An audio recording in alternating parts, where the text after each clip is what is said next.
मात्र 2 मिनेटमा ओभरथिंकिङ हटाउने तरिका जिन्दगी बदल्न सक्छ।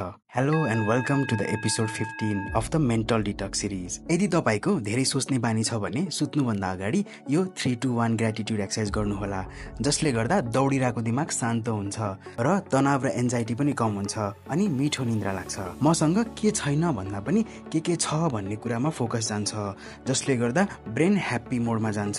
के हो त यो 3-2-1 ग्रेटिट्युड एक्सरसाइज? स्टेप 1, अर्थात् आज कुन 3 चिजप्रति ग्रेटिट्युड अथवा आभार फिल गर्नुभयो त लेख्नुहोस्।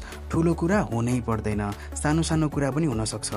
मम्मीको हातको खाना वा बिहानको सनलाइट फिल गर्न पाउनु अथवा कुनै साथीसँग समय स्पेन्ड गर्न पाउनुभयो कि। स्टेप 2, कुन 2वटा चिज तपाईले आज सही गर्नुभयो जसले गर्दा प्राउड फिल गर्न सक्नुहुन्छ। जस्तै बिहान अल्छी लागे पनि उठेर मर्निङ वाक जानुभयो कि, या मनलाई मारेर जङ्क फुड खानु भएन।